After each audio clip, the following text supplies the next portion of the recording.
শাহনওয়াজ শেখ একটি প্রশ্ন করেছেন, বলেছেন সমসাময়িক প্রেক্ষাপটে ইরান ও ইসরায়েলের যুদ্ধ চলছে, এই যুদ্ধে মুসলিমদের অবস্থা কীরকম হবে, মুসলিমরা এই যুদ্ধটাকে কিভাবে নেবে বা কিভাবে নেওয়া উচিত? বোধ করি জনাব শাহনওয়াজ আপনি সেটা এখানে মেন করেছেন। প্রশ্নটা ছোট, বাট এই প্রশ্নের উত্তরে আমার মনে হয় বেশ কিছু জিনিস আমাদেরকে হাইলাইট করতে হবে। প্রথমত, ইরান ইসরায়েলের যুদ্ধ শুরু করেছে ইসরায়েল, এবং সে যুদ্ধনীতি এবং বর্তমান বিশ্বের জাতিসংঘের সকল নীতি লঙ্ঘন করে তারা ইরানের উপর হামলা চালিয়েছে এবং ইরানের নেত্রী পর্যায়ের বা বিজ্ঞানীদের তারা হত্যা করেছে এবং তাদের উপর ব্যাপকভাবে বোমা হামলা করেছে। এভাবেই যুদ্ধটা ইসরায়েল চাপিয়ে দিয়েছে। ইরান তার উত্তর দিয়েছে। পরবর্তীতে আজকের একদম তাজা খবর হচ্ছে আমেরিকাও ইরানের উপর আক্রমণ করেছে। প্রথম কথা, এই যুদ্ধটা কি হক আর বাতিলের যুদ্ধ? এই যুদ্ধটা কি সকল মুসলিম এবং তার বিপরীত অমুসলিমদের যুদ্ধ? উত্তর হচ্ছে যে না, এই যুদ্ধটা এভাবে শুরু হয়নি। এর বিশাল একটা প্রেক্ষাপট আছে, কিন্তু যুদ্ধটা এভাবে শুরু হয়নি। বহু আগ থেকেই ইরান এবং ইসরায়েলের মধ্যে যুদ্ধের একটা অবস্থা ছিল এবং তারা একে অপরের শত্রু হিসাবে চিহ্নিত ছিল। আমাদের মধ্যে একটা জিনিস ভুল হয়ে যায়, যখন আমরা কোনো না কোনোভাবে পক্ষভুক্ত হই এবং তারপর এর সাথে আকীদা, ঈমান এসব কিছুকে জড়িয়ে ফেলি। যদিও একটু বিশ্লেষণ করলে আপনারা দেখবেন এটা আকীদার যুদ্ধ নয়, ঈমানের যুদ্ধও নয়, এটা হলো পৃথিবীর শাসকদের যুদ্ধ। এখানে একটা প্রতিপক্ষ হচ্ছে ইসরায়েল। সারা পৃথিবীকে অন্যায়ভাবে যারা শাসন করছে, আমি অন্যায়ভাবে বলছি এই জন্যে যে তারা সংখ্যায় খুব কম, কিন্তু সারা পৃথিবীর উপর তাদের দাপট তারা তৈরি করেছে নানাভাবে, নানা বাহানায়, নানা প্রোটোকলের মধ্য দিয়ে। এবং বর্তমান শতাব্দীর সবচেয়ে নৃশংস হামলাকারী হচ্ছে ইসরায়েল, যেটা আমরা প্রত্যক্ষ করলাম দীর্ঘদিন ধরে গাজায়। গাজাকে তারা প্রায় মাটির সাথে মিশিয়ে দিয়েছে। প্রতিদিন হাজার হাজার নিষ্পাপ মানুষকে তারা হত্যা করেছে। নারী, শিশু কিংবা হাসপাতালের আহতরাও তাদের এই করাল আক্রমণ থেকে রেহাই পায়নি। এ হলো ইসরায়েলের দানবীয় একটা রূপ। ইসরায়েল একে একে মধ্যপ্রাচ্যের আরও অন্যান্য রাষ্ট্রে কিংবা জায়গায় হামলা করবে, এতে আশ্চর্য হওয়ার কিছু নেই। ইসরায়েলের বিরুদ্ধে ইরান যুদ্ধ জড়ানোর কারণে তাদের যে আকীদাগত ত্রুটি আছে সেটা শুদ্ধ হয়ে গেছে, এটা বলার কোনো সুযোগ নেই। যদিও মুসলিমরা, সারা বিশ্বের সকল মুসলিম ইহুদিদেরকেই তাদের প্রধান শত্রু হিসাবে চিহ্নিত করে এবং শত্রুর পরাজয় মুসলিমদের কাছে কাম্য। কিন্তু আমরা ইরানের প্রেক্ষাপটটাও যদি দেখি, তাদের অতীত ইতিহাস কিংবা অতি সম্প্রতি সিরিয়ায় তাদের আহলে সুন্নাত ওয়াল জামাতের বিরুদ্ধে তাদের আগ্রাসন, সেটাও কিন্তু আরেকটা বিষয়। অর্থাৎ আপনি আমি কীভাবে যুদ্ধটাকে নেব, মানে এই জিনিসগুলো কিন্তু এই ব্যাকগ্রাউন্ডের সাথেও রিলেটেড। মোটা দাগে আমরা যেটা দেখতে পাচ্ছি আজকাল, আমাদের অনেকেই মানে কেউ বলছেন যে তিনি শিয়া হয়ে যাচ্ছেন, মানে আকীদাকে তারা এই জায়গাটা নিয়ে এসছেন, এবং অনেককে আমরা দেখি তারা আহলে সুন্নাত ওয়াল জামাতের প্রতি তারা হয়তো রেগে যাচ্ছেন। ফলে মানে নিজেকে নিজেই আরেকটা ক্ষতির মুখোমুখি করছেন। আমার কাছে মনে হয় এটা করাটা আমাদের জন্য বুদ্ধিমানের কাজ হবে না। এখানে যুদ্ধের যে বর্তমান অবস্থা সারা বিশ্বে, আমরা এখানে দেখতে পাচ্ছি অনেক খারাপ লোকও সে অনেক সময় মাজলুম হতে পারে, আকীদায় বিভ্রান্ত লোকও অনেক সময় মাজলুম হতে পারে।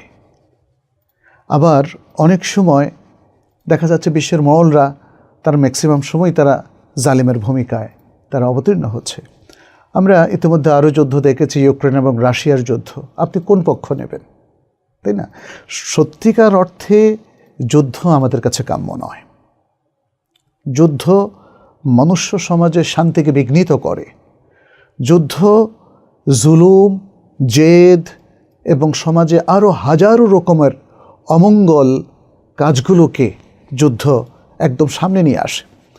যুদ্ধের কারণে মানুষ বিশালভাবে ক্ষতিগ্রস্ত হয়, প্রিয়জনকে হারায়, বিকলাঙ্গ হয়, আহত হয়, সমাজ পঙ্গু হয়ে পড়ে, অর্থনীতি ধ্বংস হয়ে যায়। কিন্তু তারপরেও যুদ্ধ কিন্তু থেমে থাকেনি, থেমে থাকছে না। যুদ্ধের কিছু নীতিমালা আছে। আমরা দেখেছি নবী সাল্লাল্লাহু আলাইহি সাল্লাম সে সকল নীতিমালা তিনি কখনোই লঙ্ঘন করেননি, বরং সবসময় যুদ্ধের চমৎকার নীতিমালা তিনি নিজে অনুসরণ করেছেন আর মানুষকে অনুসরণ করতে বলেছেন। তিনি শিশুকে আঘাত করা নিষেধ করেছেন, নারীকে আঘাত করা নিষিদ্ধ করেছেন, বৃদ্ধকে আঘাত করা নিষিদ্ধ করেছেন, সিভিলিয়ানদের ঘর বাড়ি ধ্বংস করা, জ্বালিয়ে দেওয়া, পুড়িয়ে দেওয়া কিংবা উদ্ভিদ জগৎ, আবহাওয়া নষ্ট করা, এগুলোকে তিনি নিষেধ করে দিয়েছেন। কিন্তু আজকের যুদ্ধ কি সেগুলো মেনে চলছে, তাই না? তো সুতরাং এখানে আমরা বলবো যে ইরান এবং ইসরায়েলের যুদ্ধ নিয়ে আমাদের অবজার্ভ করার মতো অনেক বিষয় আছে। আমরা যদিও যারা দানবীয় কাণ্ড করছে তাদের ধ্বংস দেখার জন্য আমরা উন্মুখ, কিন্তু শেষ পর্যন্ত আল্লাহ কিভাবে এই মানব জাতিকে আরও পরীক্ষার মুখোমুখি করেন সেটা একটা দেখার বিষয়। আমরা পাশাপাশি আরও দেখছি যে মুসলিম দেশগুলো এর অনেকগুলোই নীরব ভূমিকা পালন করছে। কেউ কেউ কী ভূমিকা পালন করছেন এটা আমরা বুঝতে পারছি না। আমাদের কাছে টার্কির ভূমিকাটাও অস্পষ্ট। আমরা মধ্যপ্রাচ্যের আরও অনেকগুলো দেশকে কোনো বক্তব্য দিতে দেখছি না। আমরা যদিও অনেকগুলো দেশ, সৌদি আরব সহ, তারা জুলুমের বিরুদ্ধে অথবা চাপিয়ে দেওয়া যুদ্ধের বিরুদ্ধে তাদের মতামত ব্যক্ত করেছে। আমরা দেখেছি ইতিমধ্যে পাকিস্তানের সামরিক প্রধান তিনি আবার আমেরিকাতে গিয়ে এমন কিছু কথা বলেছেন যেটা হয়তো অনেক মুসলমানের কাছে এটা ভালো বোধ হচ্ছে না। তাহলে সাহার মধ্যে অর্থাৎ ময়দানে নানা রকম ভূমিকা মানুষের মধ্যে, নানা রকম কথাবার্তা, মুসলিম দেশগুলোর কার্যক্রম কিংবা তাদের পলিসি স্ট্র্যাটেজি অনেক ক্ষেত্রে স্পষ্ট না। এখানে আরেকটা জিনিসও আমাদের একটু মনে রাখতে হবে যে আসলে আমরা তাহলে এমন দিশেহারা টাইপের হলাম কেন? আমাদের ইন্ডিভিজুয়াল মুসলিমদের কথা বলেন, আমাদের জনগণের কথা বলেন, অথবা বিভিন্ন মুসলিম দেশের লোকদের কথা বলেন, মুসলিমদের কথা বলেন, শাসকদের কথা বলেন, মানে মুসলিমরা একটা উম্মাহ হওয়া সত্ত্বেও ঐক্যবদ্ধ কোনো প্ল্যাটফর্ম আমরা তাদেরকে পাচ্ছি না। আসলে এটাই চাচ্ছে পাশ্চাত্য জগৎ, এটাই চাচ্ছে ইহুদি এবং নাসারারা, এবং তারা এই জন্যই আমাদের শিক্ষা ব্যবস্থাকে তারা প্রভাবিত করেছে, আমাদের কৃষ্টি কালচারকে তারা তাদের হাতের মুঠোয় নিয়ে নিয়েছে, এবং তাদের যে কৃষ্টি কালচার, অবাধ যৌনাচার, সমকামিতা এবং তাদের যে night club culture, boyfriend girlfriend culture, এগুলো আমাদের বিভিন্ন মুসলিম সমাজের উপর চাপিয়ে দিয়েছে, যাতে করে আমরা আর ইসলামের উপরে ঐক্যবদ্ধ না থাকি, কোরআন সুন্নাহর উপর ঐক্যবদ্ধ না থাকি। ইতিমধ্যে মুসলিমদের মধ্যে অনেকগুলো গ্রুপ দেখেছেন, অনেক ধরনের আকীদা, প্রত্যেকেই নিজেকে জাস্টিফাই করে। যেমনটি আল্লাহ সুবহানাহু ওয়া তাআলা বলেছেন, কুল্লু হিজবিন বিমা লাদাইহিম ফারিহুন, কুল্লু হিজবিন বিমা লাদাইহিম ফারিহুন। প্রত্যেক হিজব, প্রত্যেক গোত্র, প্রত্যেক দল তারা নিজেদের কাছে যা আছে সেটা নিয়ে তারা সন্তুষ্ট, নিজেকে জাস্টিফাই করে, নিজেকে ঠিক মনে করে আর অন্যদেরকে ভুল মনে করে। যাই হোক, যে কোনো একটা ইভেন্ট, যে কোনো একটা যুদ্ধ, যে কোনো একটা আক্রমণ, যে কোনো একটা লাগালাগি, মারামারি, এ সম্পর্কে মুসলিমদের খুব তাড়াহুড়ো করে কোনো একটা পক্ষভুক্ত হয়ে যাওয়াটা উচিত না। আমরা যদিও দেখেছি ইসরায়েল ইরানের উপর আক্রমণ করেছে, কিন্তু আবার কিছুকাল আগে ইরানও তো সিরিয়াতে বাশার আল আসাদের পক্ষভুক্ত হয়ে লক্ষ লক্ষ সুন্নি মুসলিমকে হত্যার কারণ হয়ে দাঁড়িয়েছিল, তাই না? এই মুহূর্তে আসলে এত সব হিসাব কষে আমি কিংবা আপনি, আমরা কি কোনো প্রভাবক হিসাবে আত্মপ্রকাশ করতে পারবো? পারবো না। আমরা দেখছি, পর্যবেক্ষণ করছি, সর্বাবস্থায় মুসলিমকে মনে রাখতে হবে তাকে হকের পক্ষে থাকতে হবে। সারা পৃথিবীতে যদি যুদ্ধের দামামা বেজে ওঠে আর মানুষ একে অপরকে খুন করতে থাকে, বোমাবাজি করতে থাকে, আমাকে আপনাকে কি করতে হবে? আমাকে আপনাকে এক আল্লাহর প্রতি ঈমানকে ধরে রাখতে হবে। তৌহিদের প্রতি আমাদের যে শ্রদ্ধা, তৌহিদকে আঁকড়ে যে ধরার জরুরত, সেটা আমাদেরকে প্রতিপালন করতে হবে। আমাদেরকে মনে রাখতে হবে আমাদের প্রথম কাজ হচ্ছে নিজেকে, নিজের পরিবার পরিজনকে জাহান্নামের আগুন থেকে বাঁচানো। অহেতুক তর্কের মধ্যে জড়িয়ে এবং অহেতুক আলতু ফালতু কথাবার্তা বলে পক্ষভুক্ত হয়ে একদল আরেক দলকে গালিগালাজ করে এর মধ্যে কোনো কল্যাণ নাই। আমি আমাদের দর্শক ভাই বোনদেরকে বলবো, মাথা ঠান্ডা রাখুন, অবজার্ভ করুন, আর নিজের ঈমানকে হারাবেন না, বিশুদ্ধ আকীদাকে বর্জন করবেন না। কার প্রতি অভিমান করে আপনি শিয়া হয়ে যাবেন বলেন তো? কার প্রতি অভিমান করে আপনি তাওহীদ থেকে বের হয়ে যাবেন, আহলুস সুন্নাহ ওয়াল জামাতের আকীদা থেকে বের হয়ে যাবেন? আহলুস সুন্নাহ ওয়াল জামাতের বহু মানুষ অনেকেই অসহায় অবস্থায় আছেন। মানে কেউ কেউ যদি আপনি মনে করছেন চুপ করে আছেন, হয়তো উনি চুপ করে নেই। আর চুপ করা মানে কি?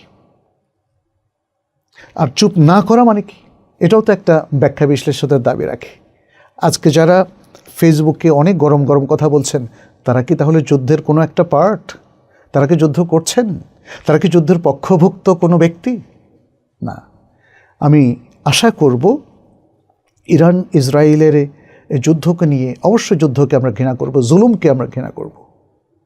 আমরা মাজলুমের পক্ষে আমাদের অবস্থানকে আমরা ঘোষণা করব। যদিও মনে রাখবেন, মাজলুম অমুসলিমও হতে পারে, মাজলুম এমন ব্যক্তিও হতে পারে যার আকীদা শুদ্ধ নেই। এটা মানবিক কারণে, এটা মানবিক কারণে। গাজাতে যখন ইহুদিদের হাতে মুসলিমদের এই হত্যাকাণ্ড, জেনোসাইড হয়েছে, আমরা তাদের প্রত্যেকের, এই মাজলুমদের পক্ষে আমাদের কথা বলেছি। কিন্তু আমরা তো যারা নিহত হয়েছে এদের প্রত্যেকের আকীদাকে তো আমরা খুঁটিয়ে দেখার অথরিটি না।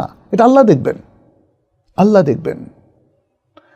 সুতরাং যে জিনিসটা আসলে আমাদের দেখার বিষয় নয়, সেটা নিয়ে আমরা অযথা ঝগড়া বাগবিতণ্ডা করে, পক্ষভুক্ত হয়ে, একে অপরকে তুচ্ছ তাচ্ছিল্য করে, আবার নিজেরা রাগ করে গিয়ে বিশুদ্ধ আকীদা, আহলুস সুন্নাহ ওয়াল জামাতের আকীদা এবং দল থেকে বের হয়ে গিয়ে আমাদের কোনো কল্যাণ নেই। আমাদের কল্যাণ হচ্ছে নিজের অবস্থানকে হকের উপর সুদৃঢ় রাখা এবং হকের পক্ষে যারা আছে পৃথিবীব্যাপী, তাদের পক্ষে নিজেদের অবস্থানকে দৃঢ়ভাবে ব্যক্ত করা। অনেক জায়গায় এরকম আছে যখন আমরা ঠিক বুঝতে পারি না কি করা উচিত, আমরা হুকুম দিতে পারি না, কারণ ওইটার পুরো তসবির, পুরো রূপরেখা আমাদের কাছে নাই। আরবিতে একটা কথা হচ্ছে, আল হুকমু আলা শাইইন ফারউন আন তাসাউরিহি। কোনো জিনিসকে ভালোভাবে বুঝলেই হুকুম দেওয়া যাবে। যদি ভালোভাবে বোঝা না যায়, তাহলে কিসের ভিত্তিতে আপনি হুকুম দেবেন? কিসের ভিত্তিতে আপনি পলিসি মেক করবেন? কিসের ভিত্তিতে আপনি স্ট্র্যাটেজি তৈরি করবেন? সেই জন্যই আমরা অনেক মুসলিম দেশগুলোকে কিংকর্তব্য বিমূঢ় হিসাবে দেখতে পাচ্ছি। যদিও মনে রাখবেন, উম্মাহ যদি তাদের আইডেন্টিটি এটাকে স্পষ্ট করে তুলতে না পারে, আমরা প্রত্যেক মুসলিম হককে যদি স্পষ্ট করে তুলতে না পারি, তাহলে হকের পক্ষে আমাদের অবস্থান দুরূহ হয়ে পড়বে। মনে রাখবেন, আমরা যদি নিজেদের মাথা ঠান্ডা রাখতে না পারি, আমরা যদি বুদ্ধিবৃত্তিক সিদ্ধান্ত গ্রহণ করতে না পারি, আমরা যদি কোরআন সুন্নাহর পক্ষে নিজেদেরকে সার্বক্ষণিকভাবে দাঁড় করাতে না পারি, তাহলে পৃথিবীতে যেখানে যাই ঘটুক না কেন আমাদের কোনো কল্যাণ হবে না। আর যদি আমরা হকের পক্ষে থাকি, তাহলে কল্যাণ শেষ পর্যন্ত আহলুল হকের পক্ষেই থাকবে। আর আপনারা তো জানেন যে যুদ্ধ তো শুধুমাত্র যে শিয়া এবং ইহুদিদের মধ্যে হয়েছে এমনটা না, খ্রিস্টানদের মধ্যে যুদ্ধ হয়েছে। তাই না? হিটলার ও ইহুদিদের বিরুদ্ধে যুদ্ধ করেছিল, বিশাল হত্যাকাণ্ড। যুদ্ধ মানেই হচ্ছে হত্যার পর হত্যা। তো এই জিনিসগুলো মানবতার জন্য ভালো নয়। মানুষের উচিত হচ্ছে শান্তিপূর্ণভাবে সব কিছু সমাধান, যেমনটি আমাদের রাসূল সাল্লাল্লাহু আলাইহি সাল্লাম করেছিলেন। তাইফের ময়দানে কি ধৈর্য ধরেছেন তিনি আল্লাহ সাহায্য নিয়ে, ফেরেশতাদের সাহায্য নিয়ে সেখানে একটা বড় ইভেন্ট ঘটাতে পারতেন। কারণ ফেরেশতা এসে বলেছিলেন, এই জনপদের লোকেরা আপনাকে রক্তাক্ত করেছে, আপনি চাইলে আল্লাহ এখানে ভূমিকম্প দিতে পারেন, পাহাড়কে উল্টে দিতে পারেন। কিন্তু তিনি চেয়েছেন যে না, এরা যেন আল্লাহর পথে আসে। মক্কা বিজয়ের দিন আমরা দেখেছি সবাইকে ক্ষমা করে দিয়েছেন, অল্প কয়েকজন দুর্বৃত্ত ছাড়া। তাহলে এটা হলো ইসলামের বিউটিফুল অ্যাপ্রোচ। আজকের এই যুদ্ধ যখন বিরাজ করছে, আমরা চাইব পৃথিবীর মরলীপনা যারা করছেন, যারা সারা বিশ্বে যুদ্ধ ছড়িয়ে দিয়েছেন, মুসলিম জনপদগুলোকে যারা রক্তাক্ত করেছেন, আমরা তাদের পরাজয় চাইব। আমরা চাইব আল্লাহ যেন যে কোনোভাবেই হোক এদেরকে ধ্বংস করেন। আল্লাহ যেন মুসলিমদেরকে বিজয়ী করেন এবং মুসলিমদের মধ্যে যারা হকের অনুসারী, আল্লাহ যেন নেতৃত্বে তাদেরকে নিয়ে আসেন। এতটুকু কথাই আমি এই প্রশ্নের উত্তরে বলবো, কারণ খুব মোটা দাগে ছোট্ট করে উত্তর দিলে অনেকের কাছেই জিনিসটা স্পষ্ট হবে না। আশা করছি আমাদের কি স্ট্যান্ড হওয়া উচিত সেটা আপনাদের কাছে কিছুটা হলেও স্পষ্ট হয়েছে, এবং এখানে আরও হয়তো ব্যাখ্যা বিশ্লেষণ প্রয়োজন আছে। আমরা আমাদের বিজ্ঞ স্কলারগণ এ বিষয় নিয়ে যা বলেন, আমরা তাদের কথাও শুনে হয়তো আমাদের করণীয় নির্ধারণ করতে পারবো।